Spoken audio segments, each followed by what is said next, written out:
Hello, everybody. You have tuned in to Eric Jose on Making a Murderer on YouTube.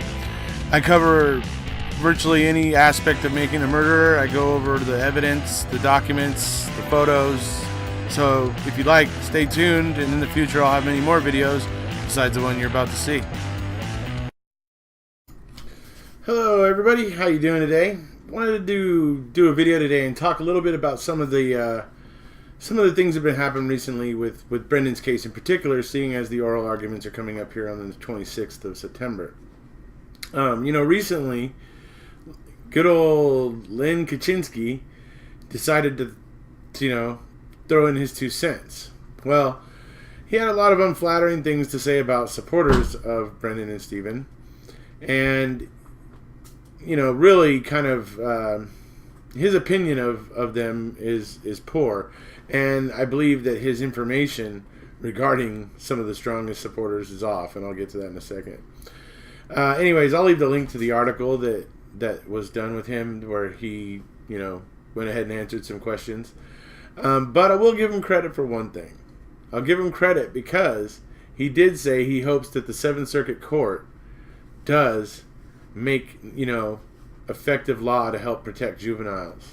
So, at least on that, I can say, okay, good boy, Lenny. You may have been, Len Kachinsky, in my opinion, because you were way too Kachinsky with Brennan's defense. But hey, at least you understand the way the wind is blowing now, and you realize that this is not acceptable to do this with juveniles, especially in as suggestible and impressionable ones like Brendan. So. And nobody's ever going to forget what you and O'Kelly did. So, but getting beyond that. Anyways, I'll leave the article. I'll leave the link. I mean, if you let me put it another way, Lynn. If you think that we're all just swayed by a documentary, as you said in the article, and that we're just mob mentality, step into some of our groups. Come in with your version of events, and we're going to throw all kinds of evidence at you. You're going to actually see us throwing transcripts and case documents at you to back up what we're saying. We're not going to be posting a documentary, just so you know. So, anyways, so that's basically what I had to say to Lynn. He's a bit confused, but at least he's on board with the fact that juveniles do need help. So, and he hopes that the Seventh Circuit Court gets that all, dialed in and right. So, the other thing I wanted to talk about, that's something that's just kind of odd. I hear this kind of occasionally, and it's fine. I understand certain people have their own point of view, but I was recently watching Jim Haggerty, I believe is his name, or something like that, watching his video recently. It was about Brendan, and he basically did this video where he talks with a defense lawyer, somebody who understands the whole process and how these types of cases work and stuff like that. And they're going over basically all the technical reasons of why Brendan, basically deserves to be released and why they hope he will be released. But here's the thing that he was saying that kind of just made me just want to do this video. He says in the video, oh, no, I don't believe that there's like some kind of widespread, corruption or something like that. Like he's basically saying he doesn't believe that there's like some people there that kind of conspired to make this kind of happen. Well, or at least he says he doesn't think it's widespread. Now, I don't know exactly what he means by that, but here's the way I feel about it. Number one, you can never ever in this situation rule out conspiracy because you've already seen it once. You've already seen it once from this area. In 1985, you saw how everything clicked up and clicked and linked and click, so that they could get the conviction against Stephen for something he didn't do. Now, some people are going to say, oh yeah, well, they didn't know. Yes, they knew. They knew that it was Gregory Allen, and they did it anyway. Okay, when you have that kind of willful ignorance to the law, or failure to follow the law or the standard operating procedure that officers are supposed to follow for a reason, and you have these officers lying in court, and then you have the lead prosecutor, Vogel, who actually had a folder with Gregory Allen's, paperwork and info in the box with all of the Stephen Avery info for the trial when he was prosecuting Stephen Avery. The Gregory Allen file was in there. Yeah. So, and then you add on top of that after all this, where all this obvious corruption, and the Attorney General at the time, Peg Lautenschlager, signs off and says that it was communication problem. No. Give me a break. You gotta be kidding me. A communication problem. If it was such a communication problem, how does Vogel end up with a folder with Gregory Allen in Stephen Avery's file? That tells me right there that he was aware of what was going on. And that's not the Manitowoc Sheriff's Department. Okay? That's not NCSD. You've now moved up the ladder to the prosecutor's office. He was corrupt.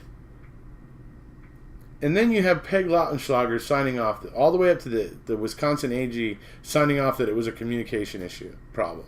And I've already told you why I don't believe it was a communication issue, because they communicated to Colburn that they thought it was Gregory Allen from Brown County Police Department. Colburn got that message. He remembered that message. And 8 years later, when Stephen got released from prison, he suddenly decided he needed to write a report about it.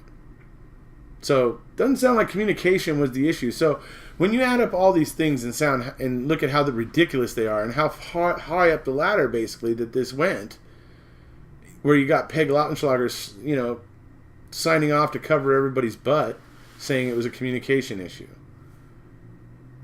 Okay? That's not just in Manitowoc anymore. That shows that area has they're just wired to do that, And, my theory of what happens here with Teresa Hallback, really, in terms of the corruption, is I think maybe Jim might be somewhat right. I don't believe everybody knew what was going on. I really don't. I believe that there was a few key individuals, mainly Manitowoc County Sheriff's officers, who were basically putting things where they get found, and therefore there is this evidence to use against Stephen Avery. I think maybe some of the other officers, for instance the Calumet officers, may have suspected that there was something fishy going on, but I guarantee you none of them wanted to rock the boat. Everybody just basically was like, you know what, no. There's also this evidence and that evidence. They basically reasoned in their own minds that no, this is the right guy, and they convinced themselves that it was Stephen, and Stephen was the right guy, even though they probably suspected that there was something going on with this evidence that wasn't quite right. That's what I think. So I don't think necessarily that everybody was all in on it. And to give you a perfect example of why I don't, the way I think it was for a lot of officers in this situation is look at Kachinsky. Look at Kachinsky when he's testifying. That boy was just served up to the lions, man. He had no idea what he was getting into. And when they're asking him in court, he doesn't know how to answer, but he wants to protect his brothers. He's all about wanting to protect his brothers, but the problem is he didn't realize, there were certain things about that situation he didn't realize. And he ends up looking foolish on the stand because he really didn't understand at the time why he was there. And the fact that he was supposed to be watching those, Manitowoc County officers. So that's kind of my point, that Kachinsky definitely wasn't in the know. He definitely was one of the ones that did not know what was going on. And I'm sure there was a lot. I'm sure there was a lot of officers that didn't really know what was going on. But I think maybe there might have been officers that thought there might have been some fishy aspects to it. But they were just not inclined to start asking questions and making waves. And so this whole thing just goes, and that's the way it is. And then then there's Brendan's confession. Everybody takes a big sigh of relief, like, okay, good, it was Stephen. Not taking into account that confession is ridiculous beyond ridiculous. Just they completely feed him that confession, pretty much from start to finish. They feed him all the plot points. They feed him any pertinent information and get him to regurgitate it back to them so that they can use it in court against him and stuff like that. So it's obvious that so what I mean, what I'm getting at is that a lot of law enforcement basically were just willing to go along with it and didn't want to ask questions. Not that it was necessarily a huge conspiracy, but I think there were a handful of people who actually were active, active parts, active members, active players, as it were, in this little conspiracy. So when it comes down to it, I just really don't see how anybody could really rule out corruption. Now, I can definitely agree with people that want to say it was a small net. If it was there was only a handful of people that were really in the know. The rest of the officers were basically just finding the evidence as it lay and moving forward without questioning really where it might have came from. So I think that's really what may have happened here. I have trouble believing that every single officer and every single entity involved in this was all in the know and we're all in on it. I also have trouble agreeing with that. But I find it very, very easy to believe that a small group of individuals tried to influence this whole thing.